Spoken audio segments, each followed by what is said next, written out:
Shalom keluarga Saat Teduh. Saya bisa merasakan banyak di antara Anda hari ini membawa bagasi ekstra dalam jiwa. Tidak sedikit yang khawatir terus hari-hari ini. Kabar baiknya Saat Teduh ini, kekhawatiran kita akan dikikis oleh Tuhan Yesus. Waktu masuk hadirat Allah, beban terangkat. Saya bacakan setiap kesaksian yang ada ini untuk bisa menambah kekuatan dalam jiwa Anda. Albert Sarah. Shalom Pastor Philip.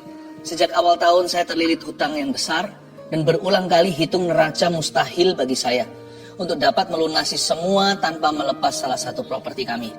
Suatu hari istri saya yang sering dengar rekaman khotbah online dipakai Tuhan untuk membuka Saat Teduh bersama Pastor Philip. Yang mencuri perhatian saya yaitu di sesi akhir ibadah ada nubuatan Roh Kudus yang intinya tentang orang yang terlilit hutang. Sudah berencana melepas aset, tapi Tuhan bilang bahwa nanti endingnya dihitung akan klop. Tidak satupun aset yang terlepas untuk bayar hutang. Mendengar itu ada dorongan dari dalam hati untuk mengimani bahwa orang itu adalah saya.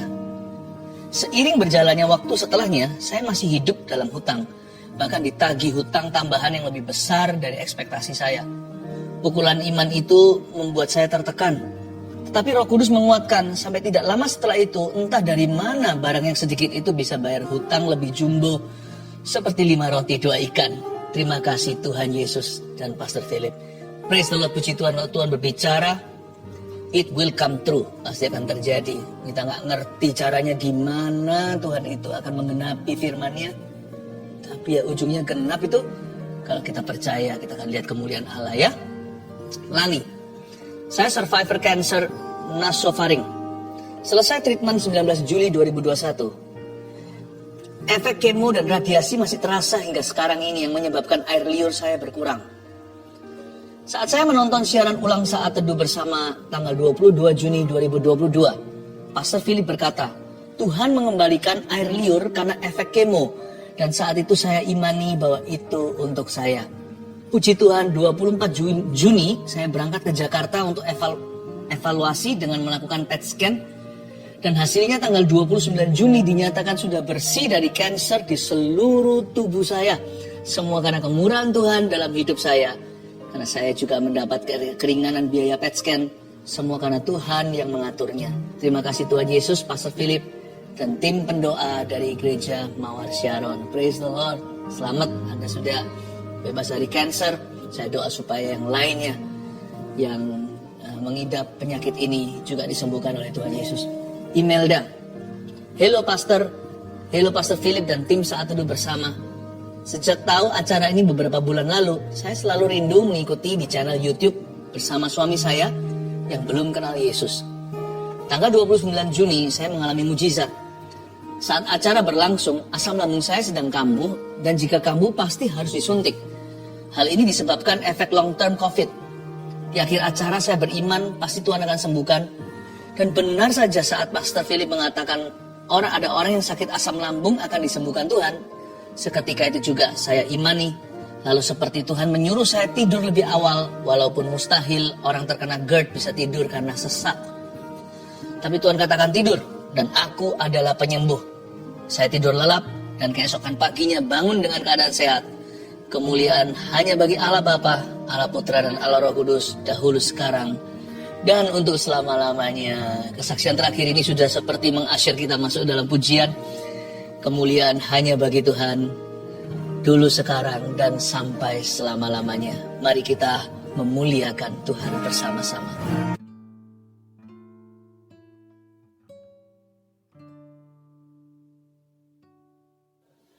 Selamat malam semua, apa kabar? Shalom, shalom. Dan kalau yang nggak live nanti menyaksikan video ini, di jam berapapun Anda menyaksikan ini, Tuhan ada di situ, ya.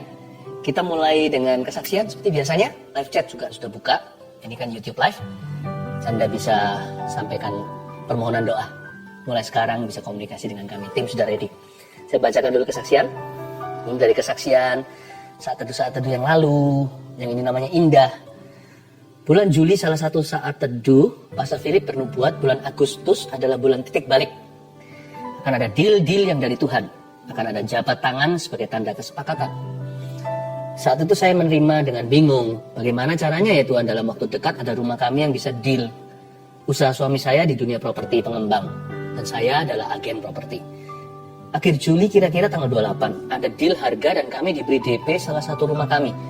Dan tepat bulan Agustus tanggal 6 kami ada jabat tangan di notaris, transaksi jual beli seperti yang dinubuatkan Pastor Philip. Kemudian Pastor Philip doa minta perpanjangan waktu sampai bulan September. Dan benar-benar luar biasa Tuhan itu. Di akhir September kami deal harga lagi satu rumah yang lebih kecil. Dan tanggal 12 Oktober kemarin kami jabat tangan sekali lagi di notaris untuk pelunasan rumah. Padahal rumah ini sudah 3 tahun nggak bisa dijual. 3 tahun belum bisa terjual, tapi justru di saat pandemi malah bisa terjual dan cash lagi pembelinya. Dahsyat. Sungguh bersyukur buat apa yang Tuhan berikan pada kami. Puji Tuhan. Saya senang sekali mendengarkan orang yang bersyukur ya. Tuhan itu baik. Yang ini kesaksian dari tim live chat, tim doanya. Jadi yang melayani nggak dilupakan ternyata. Give, it will come back to you. Ini agak panjang, kesaksian luar biasa. Kira-kira hampir 1 bulan saya sering gatal-gatal di seluruh badan, rasanya nggak enak. Seperti panas, perih, sampai mau garuk-garuk saja. Puncaknya hari Senin, 12 Oktober tiba-tiba dilekukan tangan seperti pecah-pecah kering. Lalu mulai mengelupas perih, warna merah dan keluar darah dikit-dikit.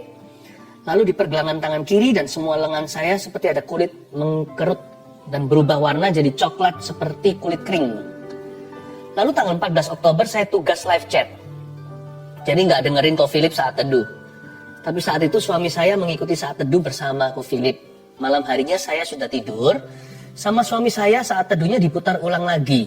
Saat di akhir Ko Philip bilang, ada seseorang perempuan yang Anda punya alergi tertentu. Itu ditimbulkan oleh lemak dalam tubuh Anda. Karena badan Anda gemuk, lifestyle Anda tidak sehat. Lemak itu membuat badan Anda gatal sampai dilekukan-lekukan tangan merah-merah seperti darah keluar. Dan Ko Philip bilang kalau Anda dijamah Roh Kudus saat ini dan Anda disembuhkan. Dalam sebulan berat badan Anda akan turun sampai 5 kilo. Lalu malam itu Sandy Imani namanya ini, dan doakan bahwa itu saya dan saya pasti disembuhkan. Waktu pagi hari bangun tidur sama Sandy, saya diputarin saat teduhnya Ko Philip, dan waktu Ko Philip bernubuat buat orang yang sakit gatal-gatal, kita langsung toleh-tolehan. Sandy cuma bilang, kamu gak doa sama Tuhan masalah gatalmu itu, tapi Tuhan tahu detail loh, detil sekali segala yang kamu perlukan. Saya memang gak doa sama Tuhan masalah gatal yang saya alami, karena saya kira kulitnya kering saja karena jarang sekali punya waktu perawatan tubuh seperti dulu. #efek sibuk kerja. Terus juga jarang makan sayur. Saya baru sadar ternyata hal sekecil itu pun bahkan tidak saya pikirkan bisa jadi masalah kalau Tuhan tidak campur tangan. Tapi puji Tuhan, Yesus tahu apa yang saya butuhkan. Puji Tuhan sekarang sudah nggak gatal lagi. Tangan yang bagian lekukan sudah kering, tidak merah-merah sampai seperti darah keluar. Lalu di lengan juga merah-merahnya sudah kering. Di pergelangan tangan juga perlahan kulit mengkerutnya memudar. Dan pasti sudah nggak perih lagi. Lalu yang lebih wow, berat badan saya setiap hari sedikit-sedikit turun. Belum drastis, tapi sekarang sudah 70 sampai 71 kiloan dari yang sebelumnya 76,4 kilo. Melalui kejadian ini saya belajar bahwa ketika kita belajar hidup sungguh dengan Tuhan, kita nggak usah khawatir tentang apapun, karena Tuhan sendiri yang turun tangan, yang cover kita hingga detil-detil hidup kita. Apa yang kita pikirkan, apa yang kita butuhkan, apa yang kita perlukan, bahkan sampai apa yang tidak kita pikirkan, yang tidak dilihat mata, tapi kita perlukan, Dia yang menyediakannya bagi kita. Vina dan Joel. Haleluya. Haleluya, saya terharu. Tuhan itu kerjanya dahsyat, nyata sekali. Hari ini giliranmu. Ayo bawa hati untuk menghadap Tuhan Yesus. Dan Insta Live juga sudah bergabung. Mari kita semua satukan hati, satukan iman, bahwa pengharapan kita yang pupus kepada Tuhan. Mari kita menyembah. Apa yang paling nikmat saat kita bersaat teduh? Yaitu kalau kita berdoa dan membaca firman bersama-sama dengan keluarga. Saya berharap Anda satu keluarga juga sama-sama sudah siap menerima firman Tuhan hari ini. Saya bacakan dulu kesaksian untuk menguatkan Anda sekalian, sehingga berkat Tuhan akan mengalir dengan limpah, bahkan di dalam rumah tangga setiap keluarga saat teduh tercinta. Saya bacakan ya. Herlianti memberi kesaksian begini. Sejak saat saya mulai ikut saat teduh bersama, saya merasakan mujizat Tuhan. Ketika pastor doakan orang yang asma dan infeksi saluran kantung kemih, saya iman. Dan tanpa sadar saya sering kambuh infeksi saluran kantung kemih. Ternyata setelah didoakan pastor, tidak pernah kambuh lagi. Saya percaya Tuhan Yesus sudah sembuhkan saya. Anak saya dulu, kalau dia batuk dan tidak cepat diberi obat, biasanya bisa sampai sesak nafas. Dokter pernah bilang itu asma. Namun sekarang asma itu sudah tidak kambuh lagi.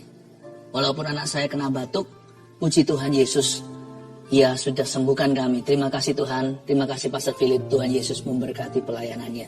Haleluya. Asma, batuk, sakit apapun, yang ringan maupun berat, dalam Kristus selalu ada harapan ya.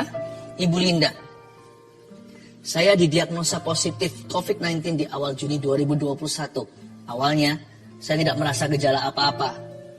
Ketika saya konsultasi dengan dokter penyakit dalam, tidak ditemukan tanda-tanda penyakit COVID-19 itu. Dan saturasi saya pun baik-baik saja. Namun rasa takut dan sakit serupa mah itu selalu muncul saat subuh. Sakit sekali rasanya, sampai-sampai saya kesulitan untuk bernafas. Suami saya yang berbeda kepercayaan mulai mendoakan saya dan meminta saya mempercayai keyakinannya. Namun saya menolaknya dan tetap teguh percaya bahwa Tuhan Yesuslah satu-satunya juru selamat.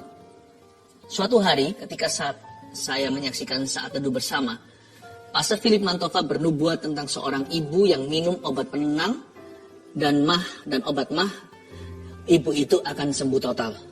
Saya dikuatkan dan beriman bahwa hal itu adalah nubuatan untuk saya. Semenjak hari itu, rasa sakit dan kekhawatiran berlebihan itu perlahan-lahan hilang. Dan saya sudah jarang minum obat lagi. Jiwa saya makin dikuatkan, terutama melalui persekutuan dalam CG. CG di sini cell group ya. Banyak orang memiliki masalah jauh lebih pelik dari saya, tapi kami semua dapat tetap saling menguatkan. Saya percaya hanya Tuhanlah andalan saya. Haleluya. Bukan hanya disembuhkan, tapi juga memperoleh komunitas rohani yang saling menunjang. Puji Tuhan ya, saya berdoa juga keluarga Saat Teduh tidak ada satupun yang yatim piatu rohani. Semua akan menemukannya. Saya percaya Tuhan memberi kita rumah, bukan hanya di sorga, tapi juga di bumi ini. Yaitu saudara seiman yang peduli. Elita Siregar. Shalom, saya seorang ibu rumah tangga yang selama 10 tahun dipercayakan Tuhan merawat seorang anak cerebral palsi. Selama 10 tahun itu pula saya terus melanjutkan kuliah. Bukan untuk berkarier, melainkan untuk meneliti anak saya. Pada 7 Juli 2021, anak saya meninggal. Saya hampir depresi. Saya merasa semua yang saya lakukan dan harapkan sia-sia dan ingin mati menyusul anak saya. Dalam kedukaan yang dalam tanpa sengaja tayangan ulang siaran Saat Teduh bersama tentang bebas dari depresi muncul di YouTube. Saya skip, tapi muncul lagi dan lagi. Tanpa minat saya klik dan menonton tayangan itu. Di luar dugaan, firman yang disampaikan saat itu mengubah sikap hati saya. Saya kembali bangkit karena Tuhan belum selesai dengan saya. Kemudian saya ikut ujian CPNS pada tanggal 25 Desember 2021 dan dinyatakan lulus sebagai dosen di salah satu universitas negeri di Depok, Jawa Barat. Saat ini saya yang dahulu hanya seorang ibu rumah tangga telah mulai mengajar di tempat yang baru dan hingga saat ini saya adalah jemaat Saat Teduh bersama Pastor Philip. Haleluya. Puji Tuhan ya, saya hatinya berbunga-bunga kalau mendengarkan kesaksian seperti ini. Ingin segera mencium kaki Yesus dan berkata terima kasih, semua adalah karena perbuatanmu. Kalau orang lain ditolong, keluarga kita juga. Mari kita masuk ke hadirat Allah. Come on guys, let's worship Jesus together. Ketika kami mengangkat hati kami kepadamu, kemerdekaan akan terjadi. Hamba tahu kelepasan demi kelepasan akan terjadi bagi keluarga Saat Teduh bersama yang terbelenggu atau yang kena sebuah candu. Tuhan pokoknya angkat yang letih lesu, angkat beban yang berbeban berat. Tuhan Yesus, kau berikan kemerdekaan lewat firman. Sampaikan sabdamu, sembunyikan hambamu di balik salibmu. Dalam nama Yesus, haleluya, amin. Puji Tuhan. Saya merasakan dalam roh saya, kelepasan akan terjadi. Segala kutuk dipatahkan, segala belenggu diputuskan. Dan saya akan segera langsung ke firman, tapi sebelumnya saya mau dorong Anda untuk subscribe ke channel ini. tekan tombol notifikasinya supaya Anda selalu diberitahu kalau ada program berikutnya yang bisa membangun hidupmu. Mari kita buka firman Tuhan bersama-sama. Kali ini diberi judul hidup dengan lebih sedikit kekhawatiran. Yes. Fewer worries ya. Hidup dengan lebih sedikit kekhawatiran. Saya memang menolak untuk mengatakan hidup tanpa khawatir karena kekhawatiran itu peperangan seumur hidup. Dia akan datang dan pergi. Tapi minimalkan. Kita kalau masalah khawatir harus minimalis. Karena itu ini rahasianya. Tapi sebelumnya saya kasih satu matematika dulu, matematika Tuhan. Matematika kehidupan. Lebih banyak khawatir sama dengan lebih sedikit bahagia. Itu sudah pasti. Tak peduli seberapa banyak harta yang kau punya. Tetapi kalau lebih sedikit khawatirnya, maka lebih banyak bahagianya. Dan kalau tidak khawatir, itu yang disebut berbahagia. Firman yang saya bagikan sekarang ini akan memerdekakan. Engkau akan mengenal kebenaran kata Kristus dan kebenaran itu akan memerdekakanmu. Kita baca sekarang 1 Petrus pasal yang ke-5 ayat yang ke-6 sampai 11 saya bacakan. Karena itu rendahkanlah dirimu di bawah tangan Tuhan yang kuat supaya kamu ditinggikannya pada waktunya. Serahkanlah segala kekhawatiranmu kepadanya sebab Ia yang memelihara kamu. Sadarlah dan berjaga-jagalah. Lawanmu si iblis berjalan keliling sama seperti singa yang mengaum-ngaum dan mencari orang yang dapat ditelannya. Lawanlah dia dengan iman yang teguh, sebab kamu tahu bahwa semua saudaramu di seluruh dunia menanggung penderitaan yang sama. Dan Allah sumber segala kasih karunia yang telah memanggil kamu dalam Kristus kepada kemuliaannya yang kekal, akan melengkapi, meneguhkan, menguatkan, dan mengokohkan kamu sesudah kamu menderita seketika lamanya. Ialah yang mempunyai kuasa sampai selama-lamanya. Sama-sama kita katakan amin. Ayat 6. Karena itu rendahkanlah dirimu di bawah tangan Tuhan yang kuat supaya kamu ditinggikannya pada waktunya. Wait a minute, tunggu sebentar. Apa hubungannya rendah hati sama khawatir? Karena nanti di bawah ayatnya ada tulisan serahkanlah segala kekhawatiranmu kepada Tuhan. Berarti orang yang rendah hati itu gak gampang worry. Atau lebih tepatnya, orang yang rendah hati, gak sombong atau angkuh itu membatasi kekhawatirannya sendiri. Sehingga tidak berlebihan. Kekhawatiran kita itu gak menjadi-jadi. Mengapa begitu? Karena orang yang rendah hati tidak kepo sama hidup orang lain atau tidak peduli apa yang orang lain pikirkan atas dia. Jadi worry-nya itu minimalis.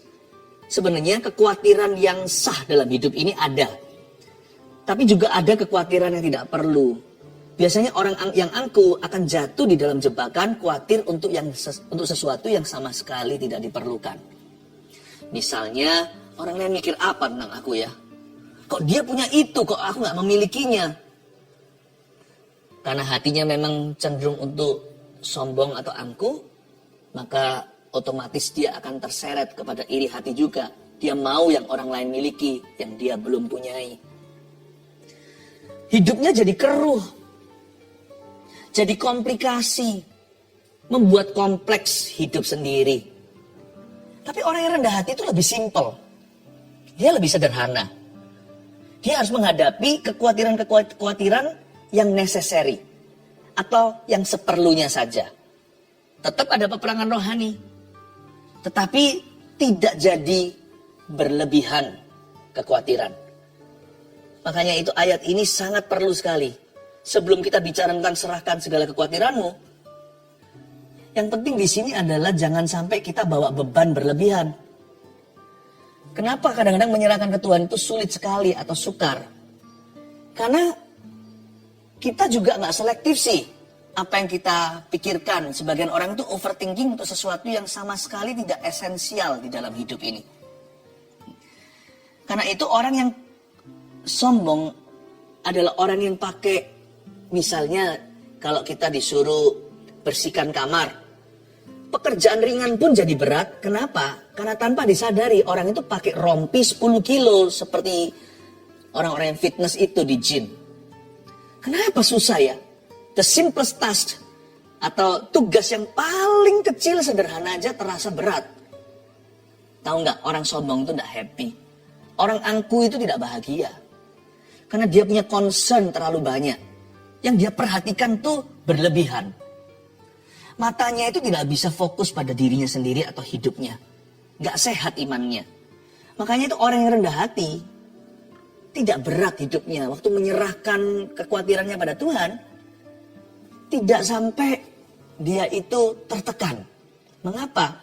Karena dia tidak membawa yang namanya beban-beban yang berlebihan. Semua itu dia selektif dari depan. Yang ini gak perlu, yang ini gak usah dipikirkan. Jadi enak jadi orang yang humble itu. Orang yang rendah hati itu lebih simple. Lalu ayat yang berikutnya ayat 7. Kalau kita membawa kekhawatiran yang seperlunya, itu pun perlu serahkan kepada Tuhan. Kata serahkanlah segala kekhawatiranmu kepadanya itu, kata serahkan itu adalah satu kata kerja yang energetik. Karena dalam bahasa Inggrisnya, cast your worries on him. Kata cast itu artinya melemparkan. Jadi kalau serahkan segala kekhawatiranmu kepadanya itu bukan hanya Tuhan, kuserahkan. Enggak. Tetapi dengan sungguh-sungguh berdoa. Enggak ada orang melempar itu satu tangan. Emangnya kita sekuat apa? Kalau kita merasa diri kuat, jangan kita remehkan. Tekanan dunia ini sama kuatnya. Jadi kalau kita masuk ke hadirat Allah itu asal-asalan, kayaknya kekhawatiran kita tidak akan pergi dari hati. Keluar dari hadirat Allah tetap sama tertekan. Makanya itu kalau kita mau menyerahkan kekhawatiran kita kepada Tuhan, kita harus bersungguh-sungguh. Seperti orang melemparkan kekhawatiran itu ke sorga, melawan gravitasi bumi yang menyedot, yang selalu menarik ke bawah. Kita lempar ke atas ya kan? Jadi harus dengan sekuat tenaga. Seperti waktu perlombaan Olympics ada orang yang lempar lembing. Lembing itu berat, belum lagi kena gravitasi. Dia harus sekencang-kencangnya, dia lari dulu untuk dapat momentum. Seperti perlombaan orang kuat di dunia yang pakai bola yang batu atau besi yang berat itu ditaruh di pundaknya begitu dia. Lalu habis itu dia lempar semampunya. Kalau kita tahu bahwa dunia ini tidak mendukung kita untuk beriman, malah justru keadaan itu lebih menyarankan agar kita khawatir dan tertekan. Bukannya seharusnya kita harus semakin sungguhan kalau sama Tuhan.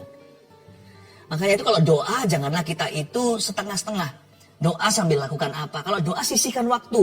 Doa sungguh-sungguh. Jangan keluar dari kamarmu sampai khawatirmu itu sudah kau tinggal di kaki Tuhan Yesus. Serahkanlah di sini itu, lemparkanlah. Cast your worries. Cast out the net, misalkan bagi nelayan. Lemparkan jala, nggak ada orang lempar jala cuma begitu. Nggak dapat ikan. Dia lemparkan dengan seluruh tenaga. Tenaga hip atau tenaga pinggulnya. Tenaga tangan kanan, tenaga tangan kirinya. Dia lemparkan dengan pundaknya. Cast all your worries on him. Lemparkan itu. Ini energetik sekali. Itulah sebabnya kalau saya menyembah Tuhan, bukan untuk dilihat orang. Saya nggak peduli kiri kanan. Saya angkat tangan. Kalau angkat tangan ada orang yang nggak puji Tuhan, menyembah Tuhan, nggak menghakimi ya. Tapi kalau saya menyembah Tuhan, karena saya tahu daging saya ingin melawan. Lebih gampang mainan daripada menyembah Tuhan.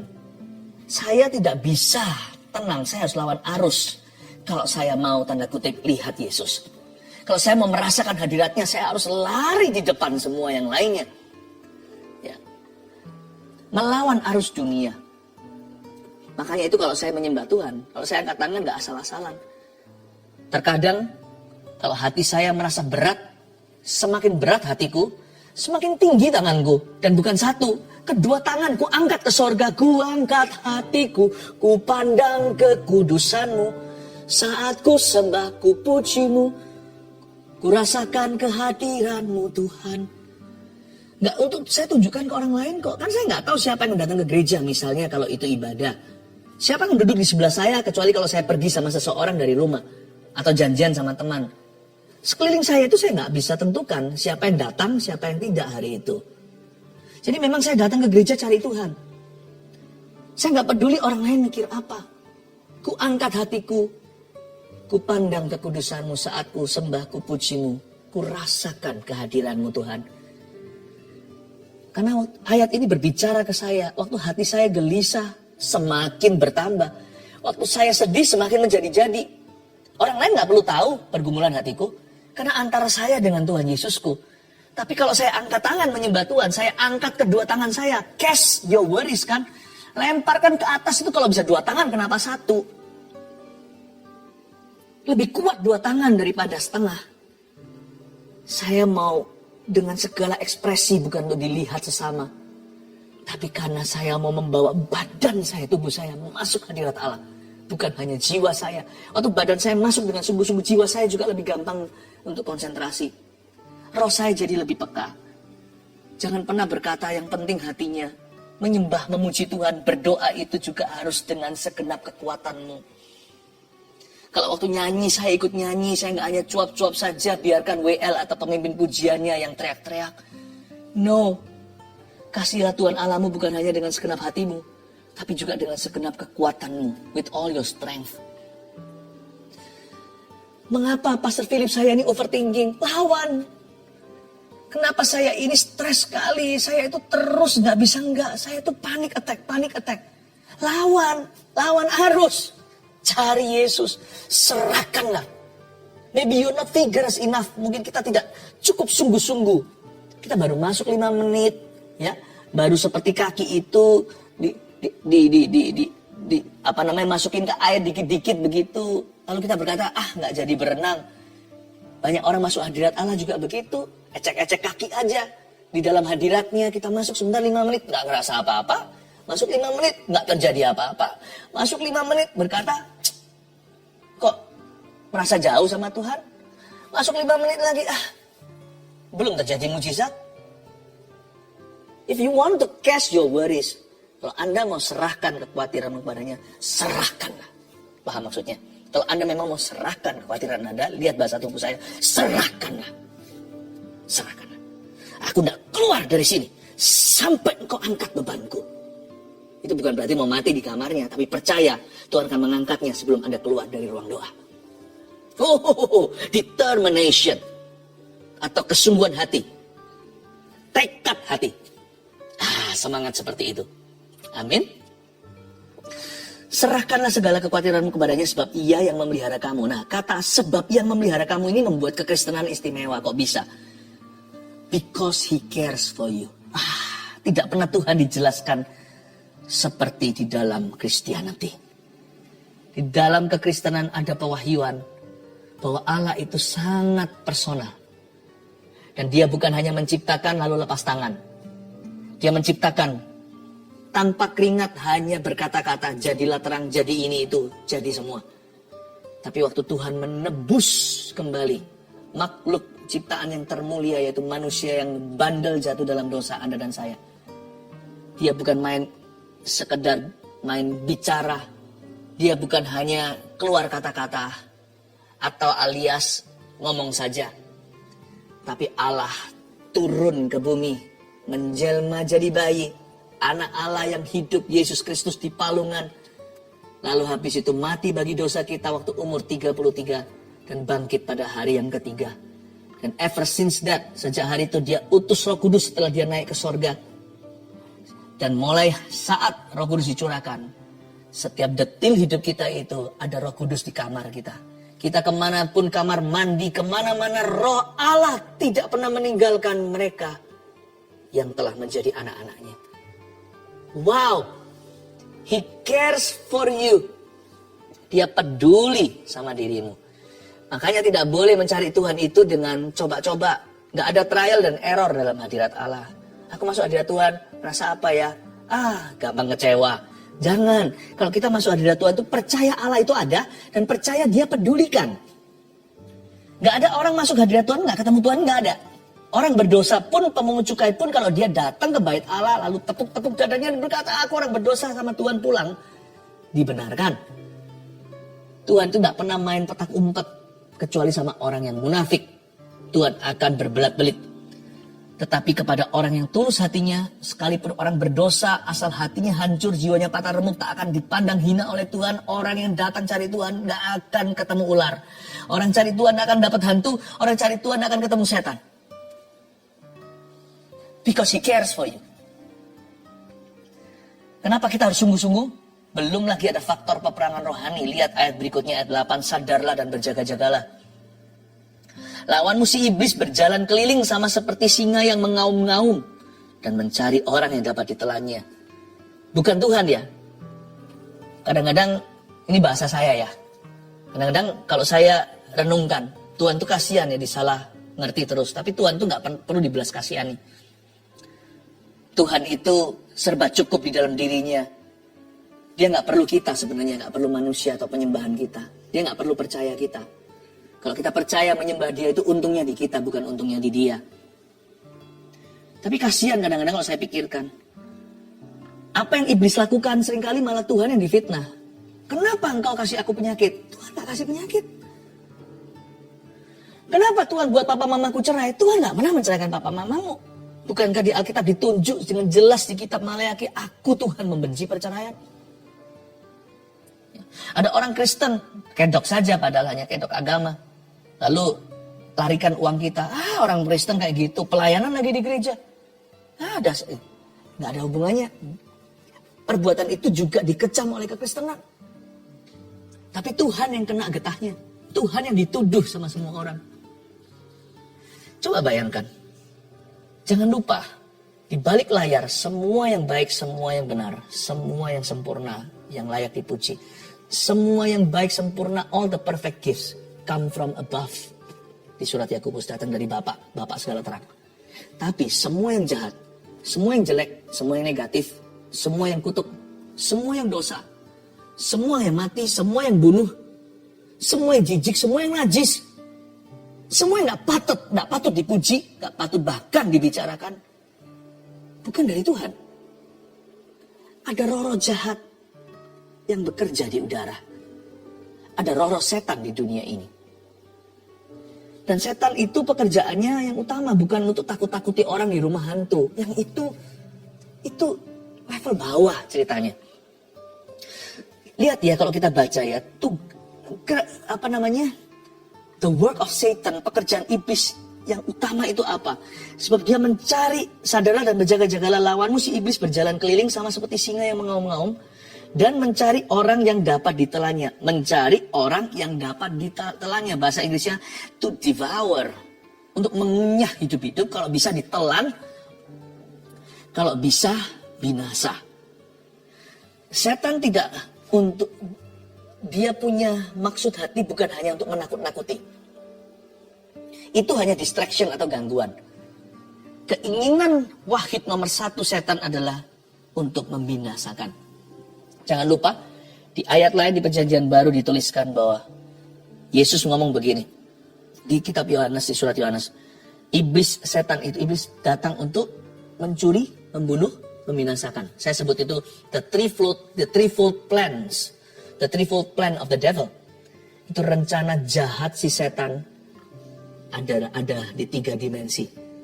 Yang utama dulu, yang terakhir, mencuri, membunuh, membinasakan. Ini yang mutakhir. Ini keinginan dia yang terakhir. Membinasakan itu artinya menghalangi seseorang dari jalan keselamatan. Membuat orang terpisah selama-lamanya dari Yesus Kristus nanti dalam kekekalan. Itulah goal tertinggi. Bukan rumah hantu yang merupakan musuh utama kita. Tetapi setiap orang yang menolak percaya pada cahaya Injil, atau orang yang pernah mengecap karunia sorga lalu murtad lagi dari jalan itu dan menjual Yesus atau menyalibkan dia kedua kali. Itu semua di balik layar itu ada perbuatan iblis yang menghasut ke situ. Memang ada kemauan orang itu sendiri sebab iblis gak bisa memaksakan dirinya. Harus pilihan kita. Tapi saya percaya iblis selalu mengambil keuntungan dan dia akan berusaha untuk menghalang-halangi orang. Kenapa kita mau ajak seseorang datang ke gereja, misalnya seorang yang Anda cinta, Anda doakan sekian lama. Mau datang ke gereja? Nggak bisa, tiba-tiba ada kecelakaan. Tiba-tiba ada kejadian. Ada pula yang betul-betul dihinggapi roh jahat ketika mendengar firman. Kalau sekali 2 kali karena memang letih ya. Saya ngerti itu sangat alami. Tapi kalau setiap kali, padahal nggak lelah. Setiap kali dengar firman langsung tertidur. Mungkin ada belenggu yang perlu dipatahkan. Ya. Tiba-tiba sakit. Padahal janjian ketemuan. Itu semuanya ada pekerjaan setan. Mungkin jenis seperti itu mungkin perlu kita di balik layar juga untuk mendoa puasakan. Ya, orang yang paling peduli bisa lakukan itu ekstra lebih. Tapi iblis selalu mencari orang yang dapat ditelannya seperti singa yang mengaum-ngaum. Dia berjalan keliling. Selain itu, kalau membinasakan itu yang paling akhir kan. Yang tengah apa? Mencuri, membunuh. Yang kedua, membunuh. Iblis selalu ingin membuat sesuatu yang dari Tuhan di hidup kita itu mati prematur. Itu bisa saja nyawa. Ada beberapa orang bisa mati prematur karena mungkin ceroboh gaya hidupnya atau memang ada dosa. Atau memang karena diserang setan karena dia lengah dalam doa. Tentunya kita nggak usah ketakutan. Setiap hari kita itu di-cover oleh darah Yesus. Tapi kalau kita hari ini digerakkan untuk mendoakan lebih, jangan sampai Anda tepis dorongan-dorongan seperti itu. Karena kita sedang berada di dalam peperangan rohani. Karena iblis berusaha kalau bisa membunuh sesuatu itu secara prematur. Itu bisa juga friendship, bisa juga partnership, bisa juga hubungan, bisa juga pertemanan, bisa juga kongsian, bisa juga apapun juga. Namanya iblis juga bisa menabur roh perpecahan. Apapun yang dari Tuhan, dia mencoba kalau bisa bunuh, meskipun nggak sampai kekekalan. Misalkan kalau orang Kristen itu mati, dia tetap masuk surga. Tetapi kalau bisa terjadi kecelakaan, kalau iblis boleh, dia pasti akan tabrakkan Anda di jalan tol mana. Kalau bisa mati sekarang, apalagi kalau orang itu berguna. Makanya itu kita harus doakan orang-orang yang dipakai Tuhan. Karena tiap hari mereka itu mengalami serangan. Belum lagi yang diguna-guna dan sebagainya. Oh, kita nggak usah doa terus was-was soal itu, nanti fokus kita bukan Kristus. Nanti fokus kita pada serangan-serangan. Jangan lakukan itu. Kita nggak usah fokus pada setan. Tapi kalau kita merasakan sesuatu pada antena kita, cepat tanggapi. Apalagi kalau kita dibangunkan. Saya kadang-kadang dibangunkan tengah-tengah malam. Doakan siapa? Doakan hamba Tuhan A, hamba Tuhan B. Baik itu di dalam organisasi kami, Gereja Marsyaran, atau yang di luarnya yang saya kenal, yang saya tahu. Mendoakan jemaat sudah menjadi makanan sehari-hari. Mendoakan keluarga saat teduh, makanan sehari-hari. Do you pray for us too? Apalagi orang-orang yang berguna. Setan berkata gini, aku gak bisa bawa kamu ke neraka. Karena kamu sudah milik Tuhan. Gak apa-apa, kalau bisa aku bunuh kamu hari ini. Supaya besok kamu jangan kacaukan kerajaanku. You must pray. Berdoa. Makanya doa Bapak kami ajarkan apa? Bebaskan kami dari yang jahat. Ternyata harus sengaja berdoa demikian. Haleluya. Tapi yang satu lagi yang paling ringan. Tapi jangan diremehkan. Mencuri, membunuh, membinasakan. Mencuri. Kalau dia nggak bisa bunuh, apalagi binasakan, masuk kepada kekekalan, nanti bersama dengan dia dihukum oleh Allah, maka dia bisa mencuri sesuatu. Anything better than nothing, gitulah bahasa Inggrisnya. Sesuatu lebih baik daripada sama sekali nggak ada. Sesuatu sedikit lebih baik daripada nggak ada sama sekali. Jadi setan pasti akan mencuri sesuatu. Itu bisa kesehatan, sukacita kita, damai sejahtera kita dicuri. Aneh ya. Rumah kita nggak bisa diapa-apakan, nggak bisa sesuatu yang sifatnya fatal terjadi, ya nggak ada kematian, nggak ada tulah, nggak ada apa-apa, tapi bisa hilang damai sejahtera. Ini berantem sama ini, salah paham begitu, dikacaukan aja situasi atau suasana rumah. Kalau seperti itu, kepala keluarga dulu, kalau enggak mungkin wakilnya mama, bahkan anak pun bisa jadi imam-imam dalam keluarga. Kita merasa something is wrong, nggak ada salahnya sih, kumpul aja sebentar mesbah doa, mesbah keluarga doa tengking setan, tiba-tiba rasa kayak adem gitu rumahnya. Bukan karena AC-nya, adem karena damai sejahtera. Kudu mau berantem aja. Kadang-kadang kita juga marah gitu, mau lemparkan amarah kita ke anak kita. Padahal dia nggak salah. Bagi-bagilah ya. Seperti bagi-bagi ekstra bagasi. Bagasi negatif kasihkan kok. Itu nanti kan jadi domino, nanti kan jadi bumerang. Daripada gitu ajak berdoa aja. Daripada kita saling memarahi. Coba bayangkan.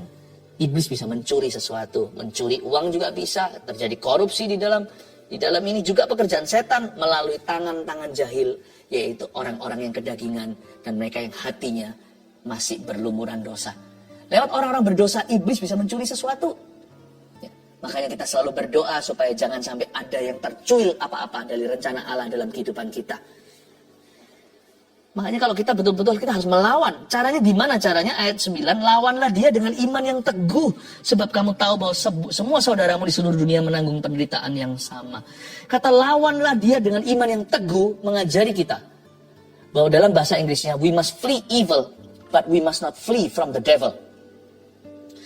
Kita harus menjauhi kejahatan, lari dari hawa nafsu. Seperti Yusuf lari dari istri Potifar. Ada juga surat Paulus berkata gini, flee the lust of youth, atau larilah dari hawa nafsu orang-orang muda. Memang kita harus lari dari pencobaan, namun jangan lari dari setan. Sebab tidak ada perlindungan, punggung kita itu tidak ada senjata peperangan. Kalau kita baca di kitab Efesus, sebab perlengkapan senjata kita nggak ada yang melindungi punggung atau our back. Jangan lari, hadapi. You flee evil but not the devil. Kita lawan iblis dengan apa? Dengan iman yang teguh. Kita tangking berkata, dalam nama Yesus kau pergi. Jangan kau ganggu rumahku. Ya, tapi kita cast our worries dulu. Kita serahkan dulu kepada Tuhan. Tapi kalau kita melakukan peperangan rohani, wow, disitulah kemenangan. Dengan iman yang teguh. Imanmu harus teguh. Jadi kalau kita lawan setan itu jangan bawa worry segala. Itu nanti kan seperti kita dalam perlombaan namun kita pakai rompi 10 kilo tadi. Atau 20 kilo. Berat, gak mungkin bisa menang kalau kita lari. Atau kita bergulat. Orang lain badannya atletis. Tapi kita pakai rompi besi. Ya mana bisa menang. Kalau kita dalam peperangan rohani, less worry is better. Karena kita punya musuh sesungguhnya. Lebih sedikit khawatir, lebih kuat untuk Anda melawan setan. Karena itu lawanlah dia dengan iman yang teguh. Satu-satunya senjata di sini adalah iman. Sebab kamu tahu bahwa semua saudaramu di seluruh dunia menanggung penderitaan yang sama. Lihat ya, semua pencobaan yang kita alami, apa yang kita khawatirkan. Ternyata kita itu bukan satu-satunya yang malang di dunia. Semua saudaramu di seluruh dunia menanggung penderitaan yang sama. Dengan kata lain, semalang-malang atau seterpuruk apapun kondisimu yang membuat Anda khawatir hari ini, ingatlah selalu akan ada orang yang lebih buruk, yang lebih terpuruk, dan ada orang yang lebih ringan. Kita selalu menemukan seseorang di atas kita, seseorang di bawah kita. Itulah sebabnya, seberat apapun pencobaan hidupmu, tidak boleh namanya memuntung ministry. Karena selalu ada orang yang lebih berat dari kita. Dan selalu ada orang yang bisa kita bantu. Paham Bapak Ibu Saudara yang saya kasihi? Always someone above you, someone under you. Sebab semua saudaramu di seluruh dunia menanggung penderitaan yang sama. Apapun kondisi kita, we can always help somebody. Kita selalu bisa membantu seseorang. Karena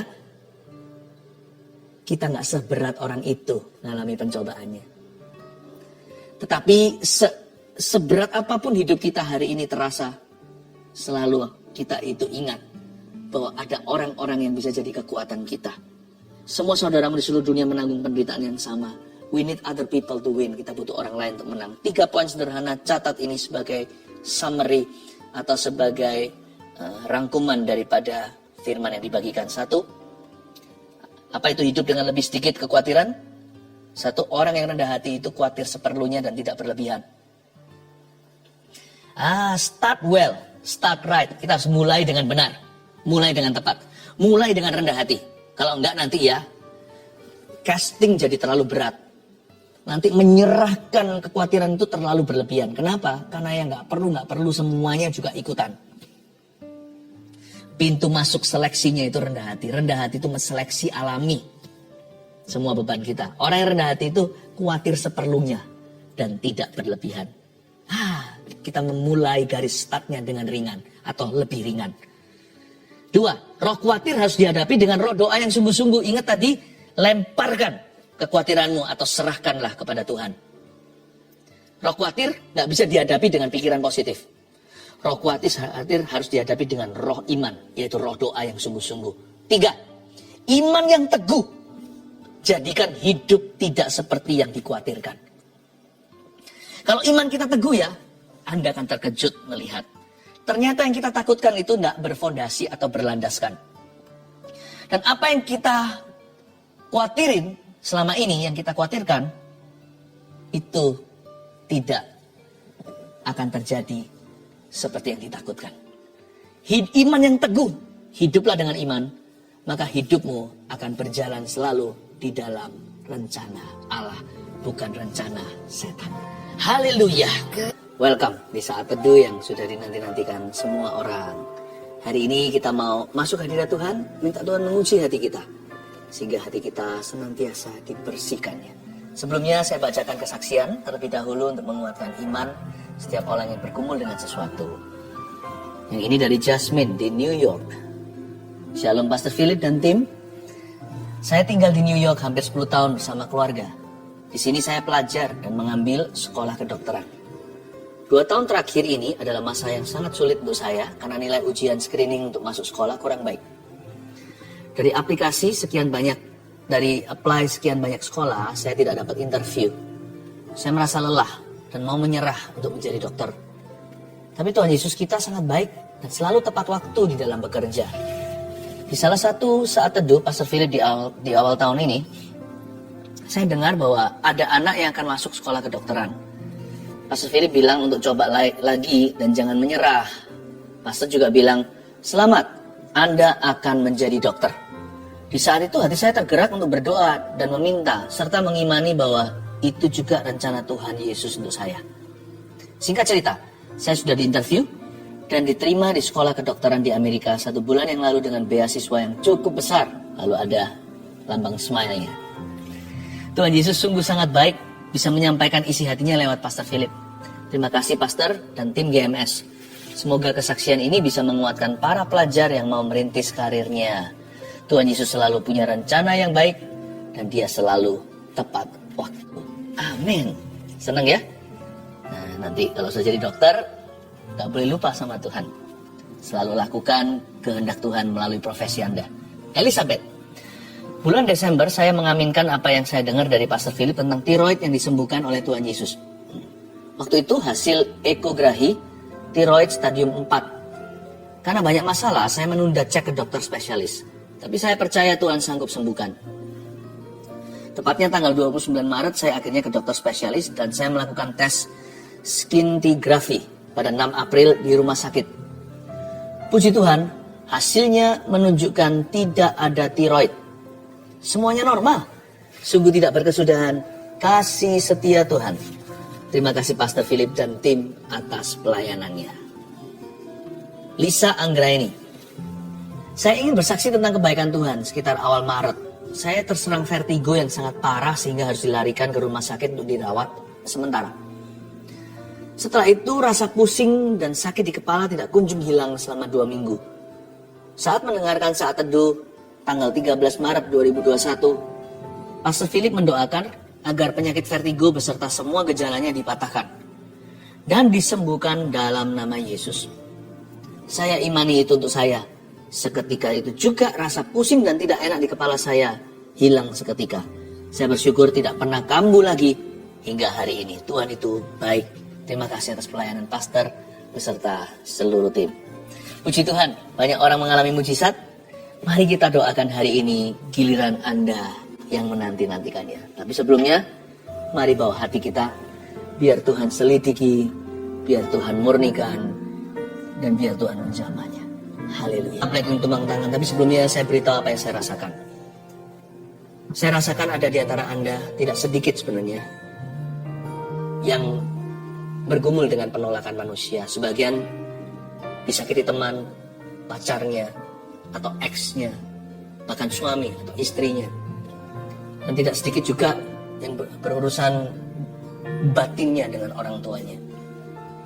Selama ini Anda hanya merasakan kesepian. Yang Anda rasakan ya lumrah sebagai manusia sebelum dengar firman seperti ini. Yang Anda terus rasakan adalah penolakan mereka. Hari ini bertobatlah. Hari ini bertobatlah. Bilang sama Tuhan Yesus, ampuni aku, selama ini aku lihat lubang donatnya. Sementara selama ini kau selalu menungguku, menyambutku, kau membelai aku. Saya bisa rasakan di belakang saya ini seperti semutan. Dan saya tahu hal-hal seperti ini peka. Ini bukan perasaan saja, bisa saja fisik. Tapi bisa saja tubuh saya yang menangkap sinyal-sinyal hadirat Tuhan ada di sini. Seperti ada belayan-belayan. Saya rasakan belayan itu sebenarnya untuk Anda. Saya hanya menjadi kepanjangan lidah. Lalu di antara Anda sekarang, beberapa orang merasa seperti di lehernya sini seperti ada sesuatu yang naik turun. Tiba-tiba semua kebencian, penolakan, kepahitan itu muncul semua ke permukaan. Naik turun. Seperti ada sesuatu yang mau dikeluarkan, seperti mau muntah. Di sebelah sini, naik turun. Anda merasa Anda adalah anak tertolak. Anda merasa Anda adalah istri tertolak. Ayo cepat-cepat sekarang berdoa. Kalau itu adalah Anda. Sekarang ulurkan tangan ke depan aja sambil saya pegang tablet ini dan sekalian mendoakan untuk semua orang. Ulurkan ke depan. Tuhan Yesus, bilang sama saya, Tuhan Yesus, ampuni aku selama ini lihat lubang donatnya. Mulai hari ini yang kurasakan adalah kasih-Mu, bukan penolakan manusia. Yang kurasakan adalah penerimaan Allah. Terima kasih Engkau sayang padaku. Aku tidak mau berhubungan lagi dengan roh kepahitan ini dan roh penolakan ini. Aku putuskan di dalam nama Yesus. Aku perintahkan setiap roh penolakan untuk meninggalkan orang-orang itu sekarang. Di dalam nama Yesus Kristus. Keluar. Di dalam nama Tuhan Yesus Kristus. Tinggalkan orang-orang yang kau jajah bertahun-tahun ini. Kau roh penipu, roh najis, roh kepahitan, roh penolakan yang naik turun di leher orang itu. Seolah-olah semua gelembung itu keluar, semua memori itu datang. Aku perintahkan di dalam nama Yesus untuk kau meninggalkan mereka. Dan jangan pernah kembali, jangan ganggu mereka lagi. Karena mulai hari ini, mereka akan merasa dikasihi. Dan orang-orang ini akan bertumbuh dalam kasih karunia. Terimalah roh pengampunan, ampuni setiap orang yang melukaimu. Sembari Anda minta ampun sama Tuhan, karena tidak jarang Anda yang melukai orang. Tapi sekarang terimalah pengampunan, sambil terus semuanya diulurkan tangan, diangkat tangannya. Dan permohonan doa terus masuk tablet yang saya pegang dan juga dipegang oleh tim saat ini. Oh Tuhan, terima kasih. Oh Ramaka Pataka Maya Ramataka. Roh Kudus jamah, Kau mengasihiku. Tetap diulurkan tangannya. Roh Kudus akan minister di lebih dari yang kuduga, bahkan di saatku.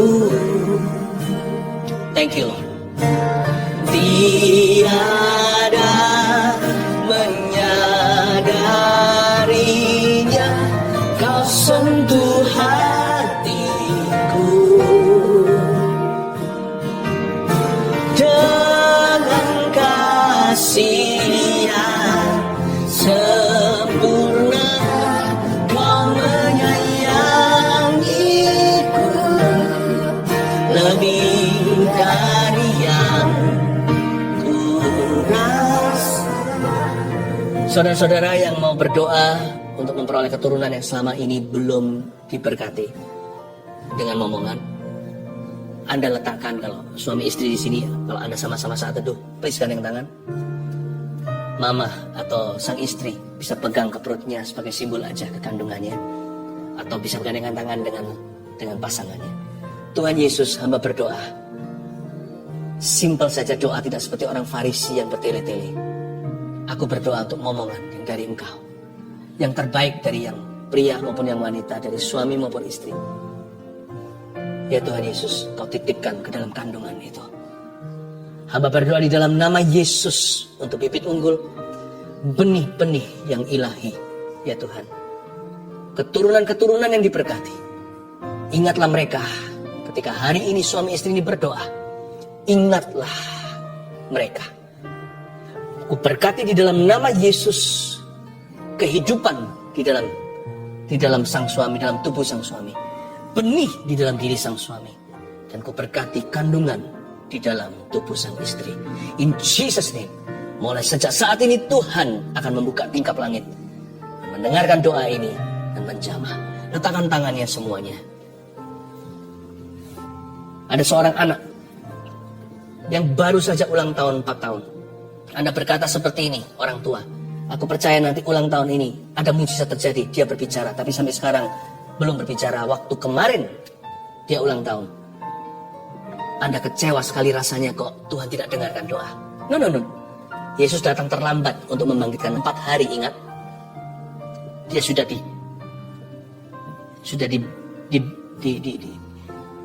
pakai kain kafan, tetapi Tuhan Yesus tidak pernah terlambat. Sejak saat ini saya berdoa di dalam nama Yesus Kristus dan menubuatkan, anak Anda akan berbicara, akan datang waktunya, dia selalu berbicara, sampai-sampai Anda berkata, tolong kasih mama waktu. Sebab anak ini akan suka ngoceh, suka cerita, suka ketawa. Terimalah untuk keluarga Anda di dalam nama Tuhan Yesus Kristus. Haleluya. Pohon zaitun itu perlu waktu untuk bertumbuh. Nggak bisa langsung dipetik buahnya. Tapi kalau sudah bertumbuh, dia bisa lama. Pohon ini bisa sampai ratusan atau ribuan tahun. Pohon zaitun ini nggak main-main. Pohon zaitun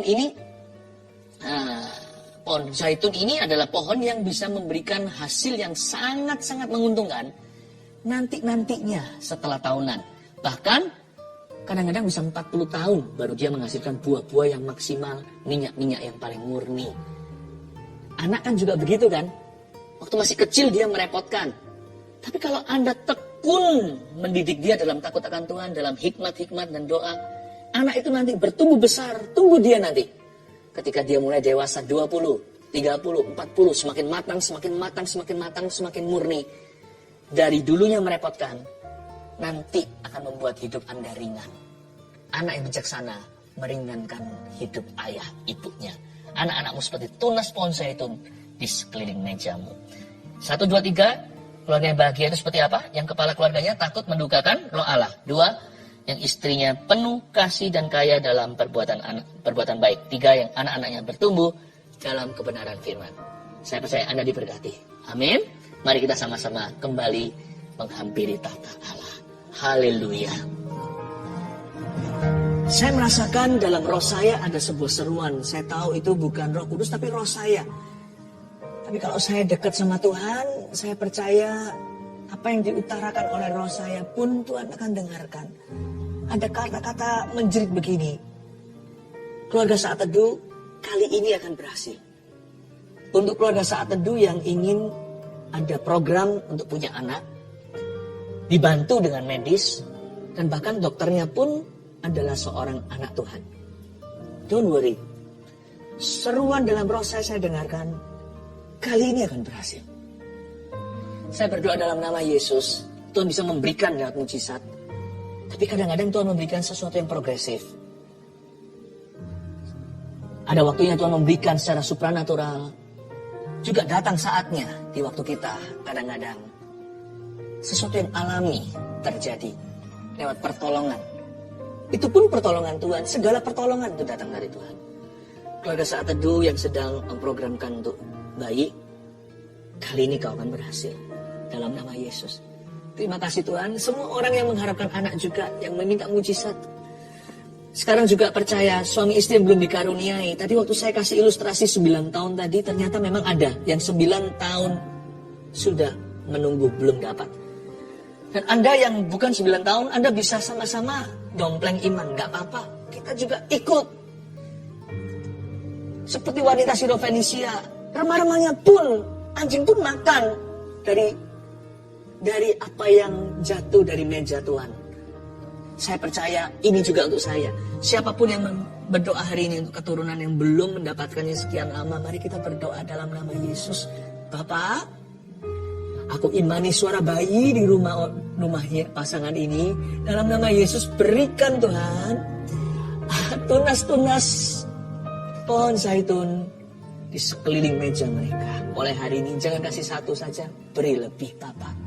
Dalam nama Yesus Kristus, bahkan akan ada yang mengandung twins. Padahal tidak ada sama sekali sejarah anak kembar dalam keluarganya. In Jesus name, dalam nama Yesus. Terima kasih Tuhan. Kami mengucap syukur kepadamu semua yang memasukkan permohonan-permohonan doa lewat live chat dan komentar di kolom komen. Saya berdoa semuanya untuk mengulurkan tangan ya. Kita sama-sama mengulurkan tangan. Dengan demikian kita seperti bergandeng tangan. Bapak, aku tumpang tangan dalam nama Yesus. Hamba minta ya Tuhan mujizat yang dinanti-nantikan untuk mereka. Hari inilah hari yang dijadikan Tuhan. Mari kita bersuka cita di dalamnya Tuhan Bapa yang baik. Aku percaya keluarga Saat Teduh masing-masing memperoleh satu rahmat dari Engkau. Hari ini ketika kami Saat Teduh bersama. Kasih satu rahmat, kasih satu berkat. Dalam nama Yesus. Haleluya. Haleluya. Amin. Aku berkati di dalam nama Putra Allah yang berkuasa. Nama yang sanggup membebaskan, nama Yesus. Aku berkati dengan iman yang teguh. Keluarga Saat Teduh. Kesehatan mentalmu. Kesehatan spiritual. Kesehatan rohani Anda. Terima kasih Tuhan. Saya melihat ada pil. Tapi pil ini warna toska. Tapi pil warna Tosca, bukan kapsul, tapi pil warna Tosca agak lonjong seperti itu, kan ada banyak sekali. Saya melihat Tuhan mengambil dari tangan seseorang. Anda udah minum itu cukup lama, berapa tahun, itu kalau bukan karena Tuhan udah rusak organ dalammu. Tapi itu tidak tahu obat apa, bukan obat tidur atau apa, nggak tahu. Tapi itu obat yang mungkin tidak ada hubungannya dengan penenang, tapi Anda kecanduan karena sudah sugesti, karena memang itu sudah pekerjaan iblis yang gelap di dalam kehidupanmu, karena menentangmu, menghancurkan segala macam depresi menimpamu. Anda pakai obat tersebut, tentu semua obat ada efek sampingnya. Tapi Anda tidak bisa tidur, tidak bisa tenang kalau Anda minum obat itu. Aku patahkan setiap substance itu di dalam nama Yesus, warnanya Tosca. Seperti itu pilnya. Anda kecanduan itu udah tahun bukan bulan. Di dalam nama Yesus aku patahkan dalam nama Yesus. Terima kasih Roh Kudus, kau bebaskan orang itu. Ada urapan mengalir saat ini, Anda merasakan. Orang yang saya maksudkan ini bisa merasakan secara langsung urapannya Tuhan. Mengalir atas kepala hingga bawah kaki, melepaskan. Hai setan, tinggalkan kehidupannya in the name of Jesus, dalam nama Yesus. Setiap panic attack, setiap overthinking, Tuhan berikan roh yang tenang. God gives you a calm spirit. Tuhan memberikan kepadamu, keluarga Saat Teduh, roh yang teduh. Saat Teduh, roh yang teduh, roh yang tenang. Terima kasih Tuhan. Tuhan sembuhkan liver seseorang juga. Anda peminum alkohol, dan kalau lagi stres apa, baliknya selalu ke situ. Dan liver Anda sudah bermasalah, Anda peminum berat dulunya. Tapi sekarang Tuhan pulihkan, pergi ke dokter lagi. Livermu sudah disembuhkan. Tuhan mengubah vonisnya menjadi baik. Dalam nama Yesus. Haleluya. Mari